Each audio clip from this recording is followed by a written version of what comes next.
desvendar, a desenrolar o rolo aqui. Começou a falar no meu coração. Eu queria falar um pouquinho com você sobre uma vida com propósito. Quando eu coloquei o tema dessa palavra, uma vida com propósito, eu falei, glória a Deus, o tema está pronto, só falta a mensagem. Só que aí alguma coisa me falava, alguma coisa ministrava no meu coração. E aí Deus falou assim, filho, olha de novo essa frase, olha de novo esse tema. E eu entendi que não era uma vida com propósito. O tema certo, perfeito e correto é uma vida no propósito. Que muda completamente. Porque uma vida com, você pode ter qualquer propósito. Mas quando você declara uma vida no propósito, é um propósito definido, o propósito de Deus na sua vida. Eu quero começar essa palavra lendo o Salmo 139, versículo de número 16. Salmo 139, 16.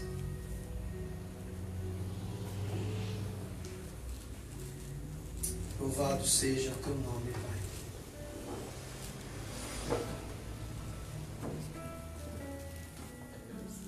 Isso.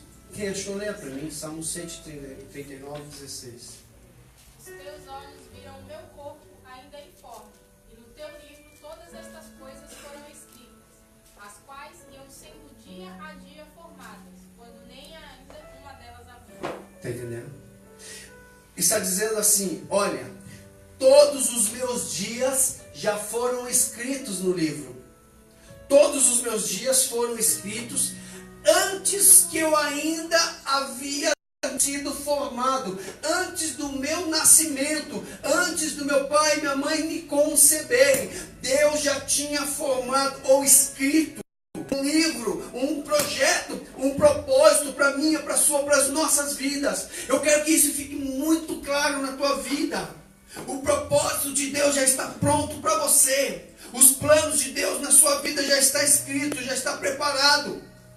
É isso que eu quero que você entenda já nesse comecinho de palavra. Porque se você não entender esse início, no final você não vai conseguir conectar as ideias. Então entenda isso. Todos os planos de Deus, todo o propósito de Deus na tua vida já estão escritos. Amém ou não amém? Amém. Amém? Está fácil de entender? Eu tenho um homem na Bíblia, no qual o nome dele chama-se ou chamava-se Sansão. Diga comigo, Sansão. Isso, Sansão não é o clássico entre São Paulo e Santos, não. Sansão é um homem no qual ele foi considerado o homem mais forte da terra.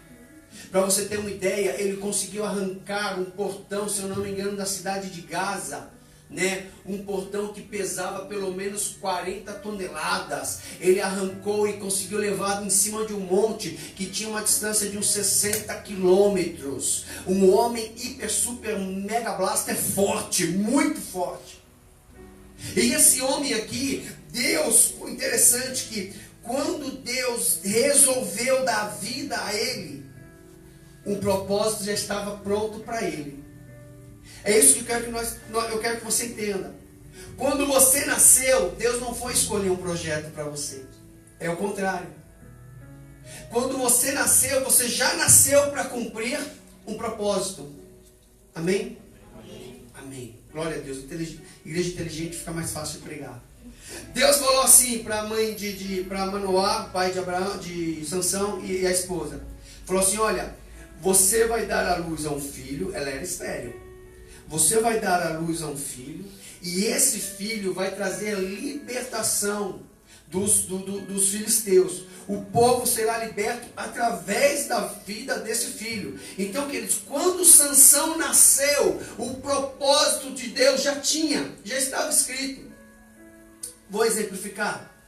Por exemplo, eu tenho aqui uma lista de coisas que nós temos que realizar, que fazer, que resolver. Aqui então está aqui uma situação, nós precisamos resolver o problema da segurança pública no Brasil. Aí Deus olha, bom, eu preciso resolver, então eu tenho um propósito ali resolver a segurança pública. Então ele vai lá para a lista de pessoas que vão nascer. Amém? É meio maluco, mas você vai entender. Ele vai lá na lista de pessoas que vão nascer, olha e fala, Patrícia. Patrícia vai nascer, tá? E ela, eu vou dar essa incumbência para ela, ajudar a arrumar, a consertar, a resolver esse problema da segurança pública. Me fiz entender? Amém? Então todos nós, todas as pessoas que nasceram já com um propósito definido. Assim são. Só que a pessoa, Ana Paula, quando ela tem um propósito na vida, a pessoa quando ela tem um propósito realmente de Deus e ela quer caminhar nesse propósito de Deus, ela precisa se abster de muitas coisas. Por exemplo, o que Sansão não podia fazer? Quem foi isso? Cortar o cabelo. O que mais? Beber bebida forte, vinho. O que mais? Tocar em defunto e morto. Essas eram as condições de Sansão para que ele pudesse cumprir o propósito que Deus estabeleceu na vida dele. Talvez, queridos, quando Sansão estava na escola, todos os meninos estavam de cabelos cortados, mas ele estava de cabelo comprido. Talvez chegou uma época lá da juventude dele, antes dele cair no pecadão, né, que as pessoas iam lá e iam beber vinho, mas ele tinha que se abster do vinho, ele não podia. Por quê? Porque ele tinha um propósito definido. Assim é com você, querido. Se você tem um propósito definido na sua vida e você o entende, você vai ter que se abster, você vai ter que abrir mão de muitas coisas. Ah, mas todo mundo faz, mas eu não sou todo mundo. Todo mundo fala, mas eu não sou todo mundo. É isso que você precisa entender. Quando você entra no propósito de Deus na sua vida, querido, tudo se torna mais fácil. Você vai conseguir entender os lugares que você pode frequentar, as palavras que podem sair da tua boca, a roupa que você pode vestir. Aí você vai entender. Você vai entender. Abra sua Bíblia em 1 Samuel capítulo 1, versículo 11.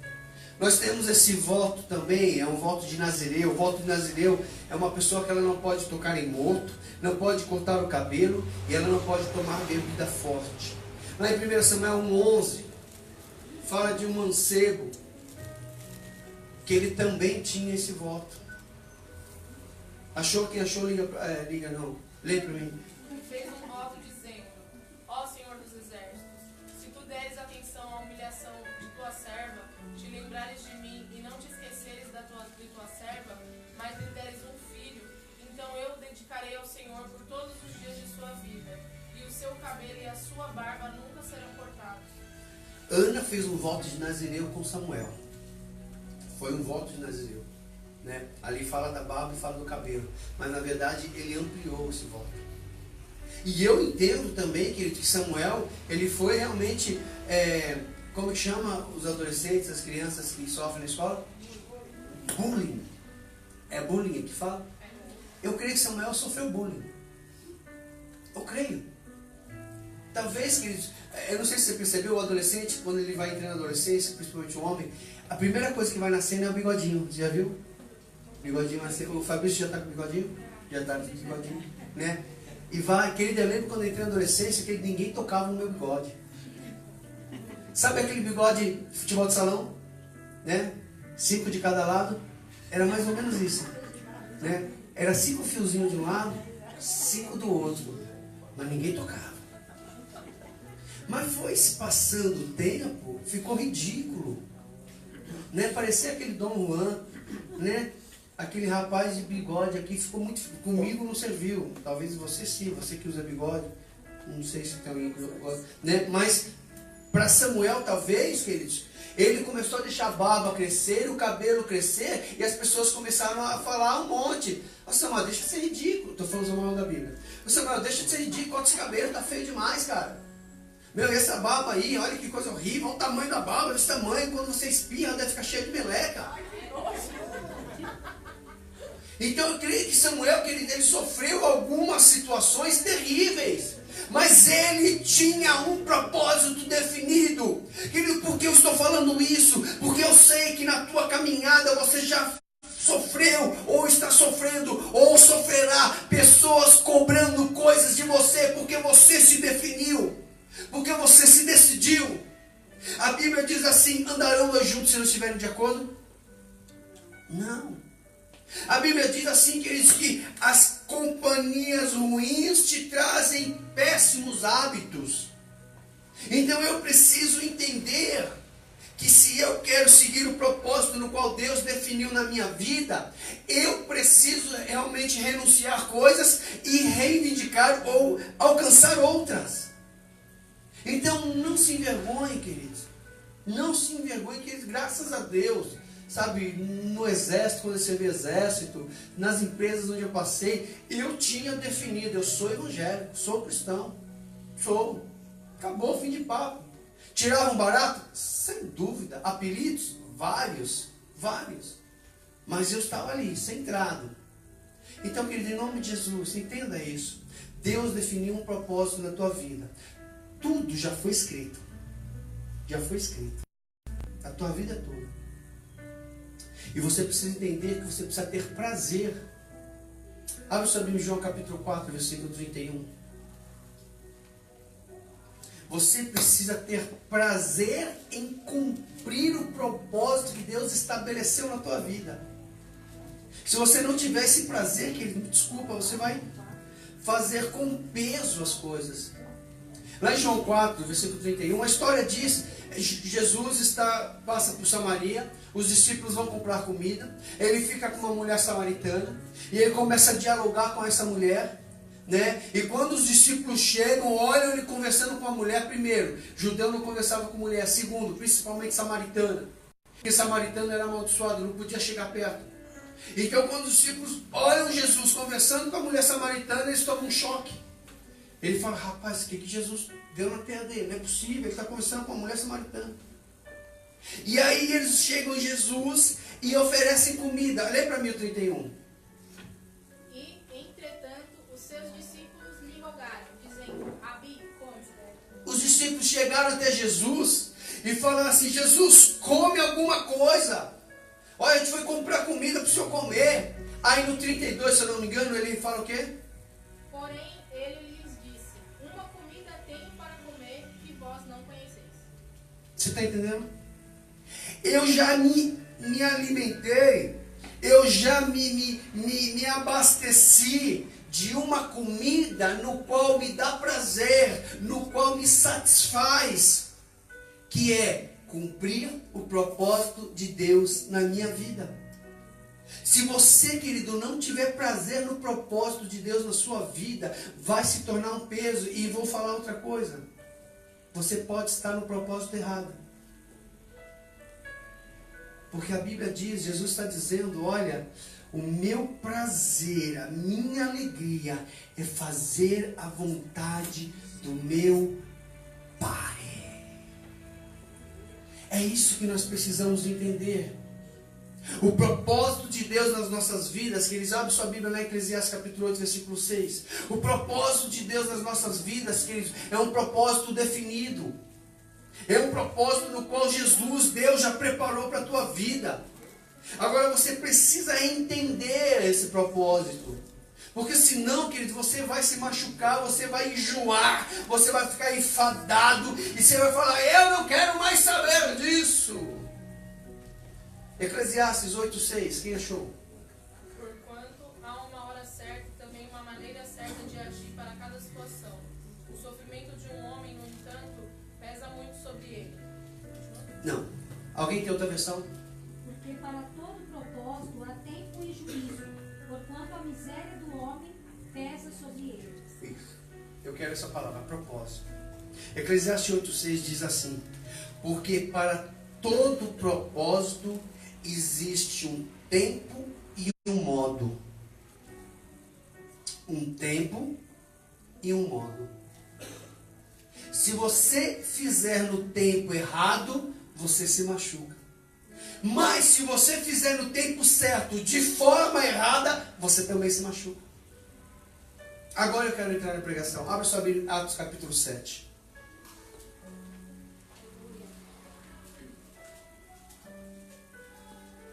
Atos 7, versículo 17.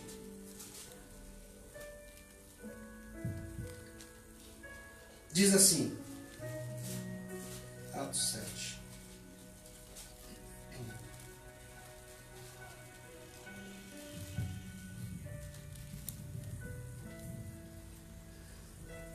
Aproximando-se, porém, o tempo da promessa. Uau! Olha, vai atentando para os detalhes.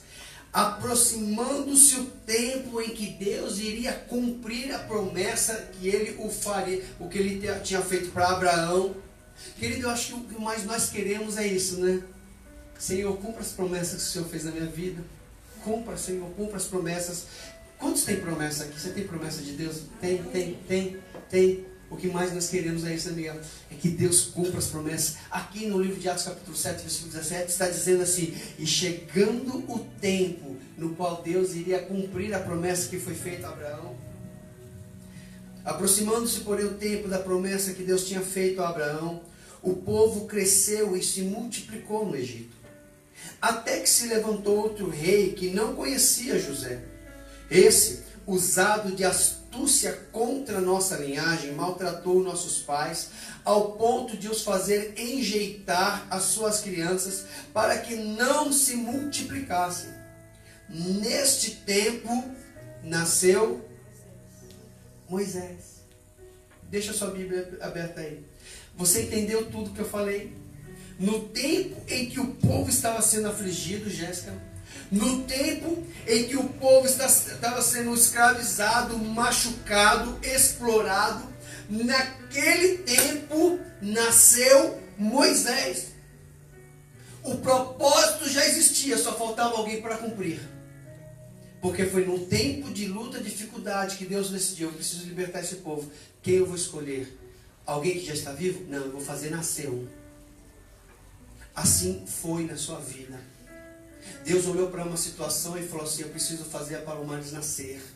Eu preciso fazer o Paulinho nascer. Eu preciso fazer o Reginaldo nascer. Porque eu tenho um propósito. Olha, essa situação aqui vai ser o Manuel que vai resolver. Olha, essa aqui vai ser a Leise que vai resolver. Essa aqui vai ser o Marcos que vai resolver. Essa aqui vai ser a Patrícia, o João, a Maria. Querida, é por isso que a Bíblia está dizendo: nesse tempo de turbulência nasceu Moisés, que seria o grande libertador. E aí diz assim, onde eu parei? 20. Nesse tempo nasceu Moisés, e era muito formoso, e foi criado 3 meses na casa de seu pai.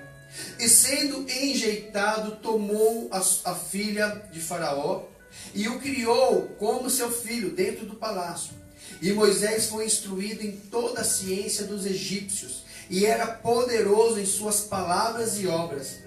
E quando completou a idade de 40 anos, veio-lhe ao coração ir visitar os seus irmãos, porque ele era hebreu, ele era da mesma nacionalidade do povo escravo. Só que a diferença é que ele foi criado dentro do palácio como filho da filha de Faraó. Aí chegou um momento que a Bíblia diz: veio um desejo no coração dele de ir visitar os seus irmãos, os hebreus que estavam ali escravizados. Deus mandou ele visitar? Não, a Bíblia diz que foi um desejo no coração. É por isso que você tem que tomar cuidado, porque a Bíblia diz que o coração do homem é enganoso. Às vezes as pessoas falam assim: ah, mas eu não sinto no meu coração de fazer isso. Ou então: ah, eu sinto no meu coração de fazer isso. Cuidado, eu não posso, querido, me deixar dominar pelo sentimento. Foi o que eu falei na música, né? A minha vida é do Mestre. Nós precisamos entender que eu não sigo, eu não caminho, a minha vida não é direcionada pelo que eu sinto, mas sim por Deus. Então Moisés decidiu, quando tinha 40 anos, ir visitar os seus irmãos que estavam ali sofrendo. E vendo maltratado um deles, o defendeu e vingou o ofendido, matando o egípcio. Ele quis adiantar um propósito de Deus na vida dele. Eu creio que ele já sabia, que ele sentia que ele seria o grande libertador do povo hebreu. Eu creio que ele já sentia. Só que Eclesiastes 8:6 diz o quê? Que todo propósito existe um tempo e um modo. Moisés, ele quis adiantar o tempo. Ele quis adiantar. E aí ele foi lá e matou um egípcio. E ele pensou consigo mesmo: agora eu vou começar a libertar o meu povo. Diz assim: e cuidava que seus irmãos entenderiam que Deus lhe havia de dar a liberdade pela sua mão. Mas o povo não entendeu, porque não tinha chegado o tempo de cumprir o propósito da libertação do povo. Os irmãos estão me entendendo? É muito sério isso, queridos. São pelo menos 3 coisas. Você precisa entender o propósito. Aí você precisa entender o tempo de executá-lo. Aí você precisa entender como executá-lo. Moisés achou que chegou a hora. Opa, vamos embora, vai ser assim. E ele achou que seria matando um egípcio. Ele achou que seria naquela época, naquele tempo, naquele momento. Porque ele dizia assim: ah não, o povo, os meus irmãos vão entender que chegou a hora de eu manifestar e realmente libertar todo o povo. Por causa disso, Moisés precisou sair fugido e teve que ficar escondido durante 40 anos. Se você não entender o modo, se você não entender o tempo, você pode estragar os planos de Deus na sua vida. Se a história já está escrita, se os planos de Deus já estão escritos, conforme Salmo 139:16, o que acontece quando eu não cumpro os planos de Deus na minha vida? Sabe o que acontece?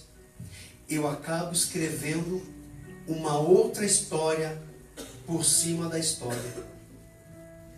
Eu acabo rasurando toda a história. A Bíblia diz que nós temos um livro. Cada um tem um livro, você não tem vários. Você tem um livro da vida, que está o seu nome, se você vai para o céu. E você tem um livro da sua vida, das obras. Cada um tem um livro. Então a Bíblia está dizendo que já está escrita a minha história. Amém? Se eu não executo a história, eu rasuro o livro. Eu escrevo uma história por cima. E aí a minha história se torna uma história truncada. Uma história, querido, que não dá para decifrar. Uma história terrível. Aí entra a frase que eu escutei na quinta-feira do pastor Tiago.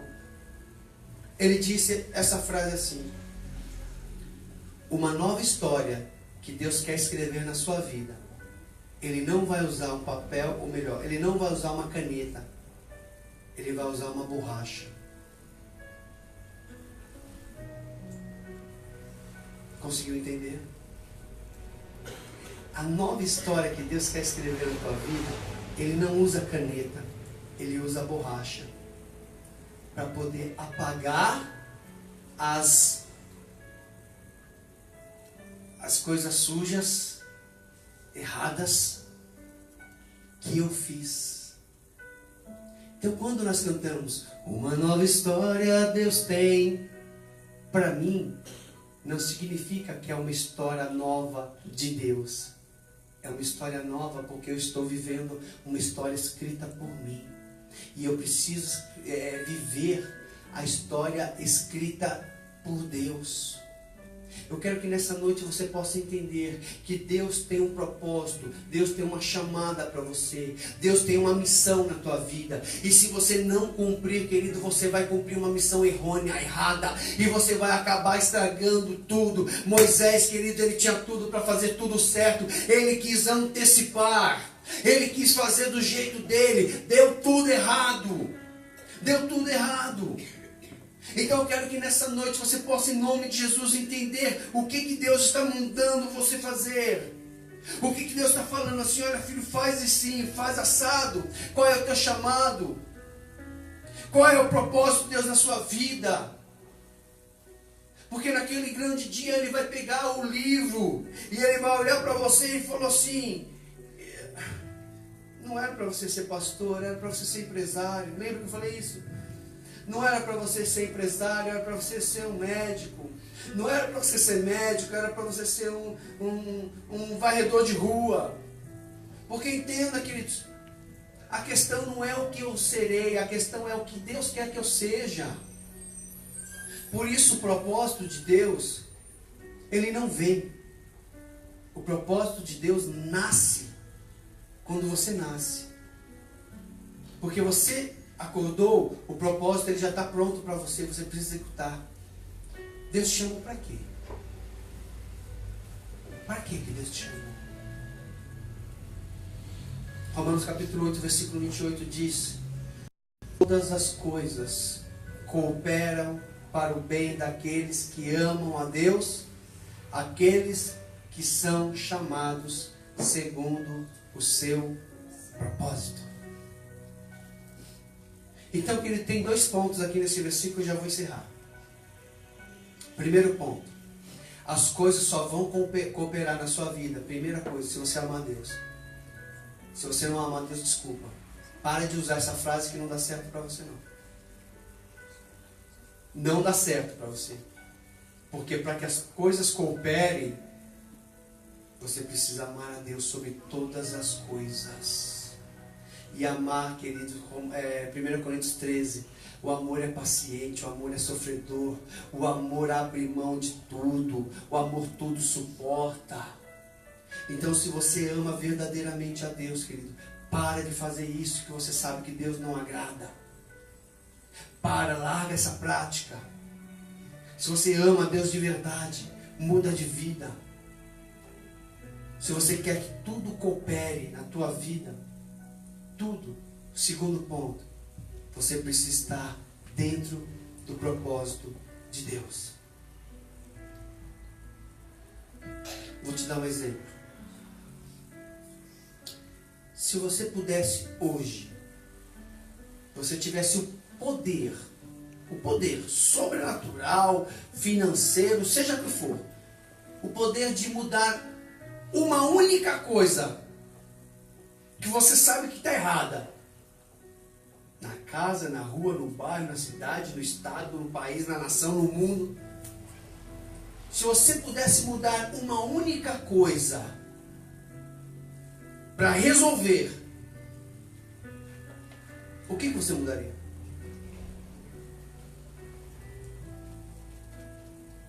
Alguém saberia usar esse pedido? Você conseguiu pensar? Alguém sabe? O que você mudaria? Alguém me responde, alguém. Uma pessoa, pelo menos. É difícil, né? Mas é possível. Alguém que viu. Ah, pastor, olha, se eu tivesse poder, eu ia mudar isso. Ah, mas tem um monte de coisa. Sim, eu sei que tem um monte de coisa. Tá. Mas que está focado ali, o seu, que você pudesse fazer. A fome, a segurança, todos os criminosos seriam extinguidos, ou melhor, a criminalidade seria extinguida. O que você faria se você tivesse poder? Alguém me responda. Opa, alguém ouviu falar alguém? Você ia fazer o que, Sônia? Uma só. Uma. Saúde. Você ia mexer na saúde. Alguém mais? Uma única coisa, que se você pudesse, olha, eu ia dar saúde para todo mundo, não ia ter uma doença, chega, acabou. Ou então, eu ia deixar que tivesse médicos habilitados, remédios de graça, sabe, hospitais, UBS, postos, eu ia deixar tudo perfeito para que quando tivesse, se houvesse, a pessoa poderia ser bem atendida. Quem mais? Tem tanta coisa, mas fala uma que te chama. Reginaldo, estudo, você ia mexer no estudo, na educação. Amém. Que todo mundo aceitasse Jesus. Diga. Desemprego, professor. Bom. Desemprego. Não haveria mais desempregado, né? Não havendo desempregado, a pessoa estaria empregada, teria seu dinheirinho, possivelmente, né? Se sustentaria, etc. Alguém mais? Você é o quê? Mudaria o salário mínimo? Amém. Amém. Não quero entrar nessa polêmica, mas o salário mínimo no Brasil é um dos piores do mundo. Só Jesus. Alguém mais? Cenário político do país. Cenário político do país. Extinguir a corrupção? Extinguir a corrupção. Tá. Hoje, o que você pode fazer para melhorar a situação geral? Mesmo que seja pouco. Ah, mas a saúde. Então, eu tenho aqui 2 remédios de dor de cabeça. Eu posso pelo menos dar um para quem não tem condições de comprar. Coisa pequena. De repente, desemprego. Olha, me dá o seu currículo, que eu passo em frente a uma agência de emprego e eu vou deixar o seu currículo lá. Que aceitasse Jesus, né? Olha, eu estou lá na fila do ônibus, na fila do metrô, na fila... Você já tem Jesus como Salvador da tua vida? Você, querido, você entendeu onde eu quero chegar? Que se eu tivesse o poder, eu faria. Mas eu tenho o poder. Eu tenho o poder de votar naquele menos corrupto, menos ruim. Eu tenho o poder de pegar um currículo e levar numa agência. Eu tenho o poder de falar de Jesus pelo menos para uma pessoa. Eu tenho o poder de repente pegar um caderno 10 matérias e dar para uma pessoa que não pode. Ou de repente investir 5, 10, 15, 20 minutos numa pessoa que não sabe ainda ler e escrever. Eu tenho poder. Eu tenho o poder de repente, sabe, votar naquele presidente que vai me representar lá e vai perceber que o salário mínimo é uma miséria. Então, querido, você percebe que tudo eu tenho poder, mesmo que seja no mínimo, mesmo que seja no pequeno. Eu tenho o poder de fazer coisas pequenas, porque se todos nós fizermos um pequeno, nós conseguiríamos ou conseguimos atingir o macro. E por que eu perguntei para você? Porque essa coisa que te traz indignação, pode ser que seja por aí o teu propósito de vida. Talvez no âmbito secular. Pode ser que Deus chamou a Grace para ser uma evangelista. Pode ser que de repente Deus chamou o Reginaldo para ser um professor. Já pensou? Reginaldo sendo professor? Você deixava o seu filho para ele pra ensinar? Com certeza deixava. Né? E a pessoa, de repente, a Rafaela sendo uma senadora, ministra, né? Ministra da Justiça. Já pensou? Procuradora. Não é possível isso? Uma menina de 25 anos? Não é 25? Ah, um pouquinho mais. Não, mas esquece isso. Mas é possível. É possível. Então, queridos, a gente fica, sabe o quê? Como espectadores. Ah, bem que podia mudar ali. Bem que podia fazer aquilo. Ei, faz o teu pouquinho. Faz o teu pouquinho. Para encerrar, última pergunta. Se hoje fosse depositado na sua conta,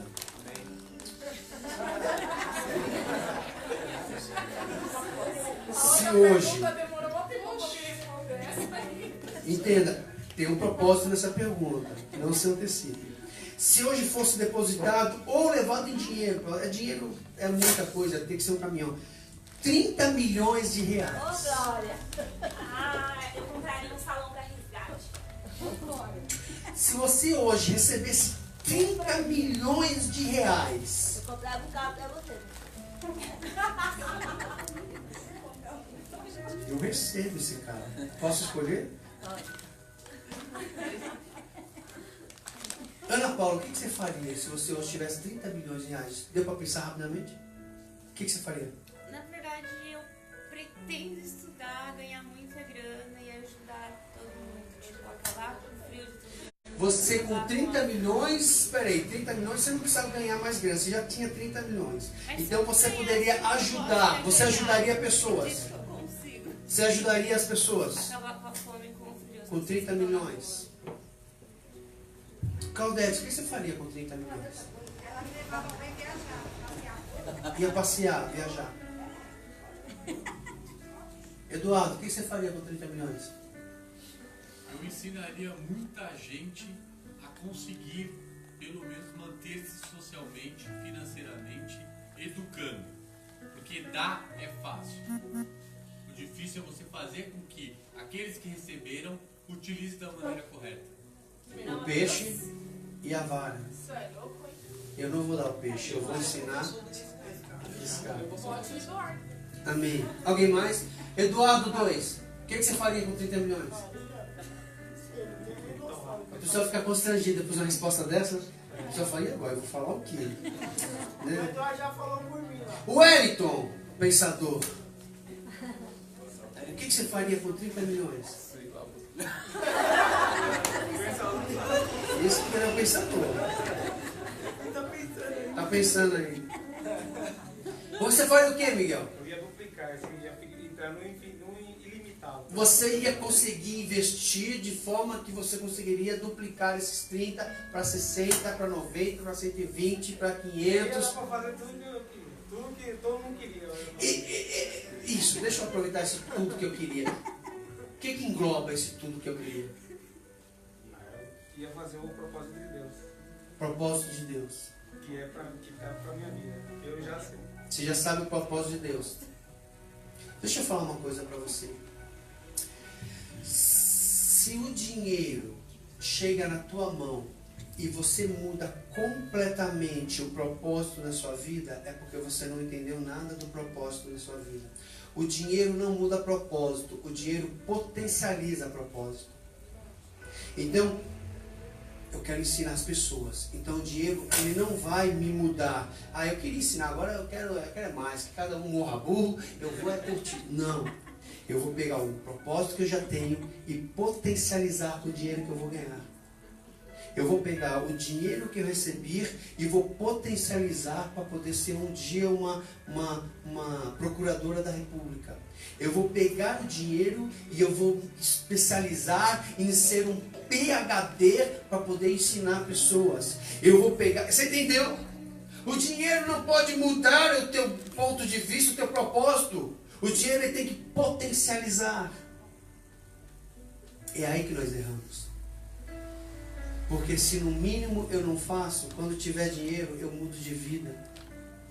Eu conheço pessoas que não tinham carro, já falei aqui, e vinha todo culto para a igreja. Todo culto para a igreja. Depois, quando teve carro, tá filmando, né? E aí eu falava, e aí, você não vai vir para o ensaio? Pastor, eu estou na praia.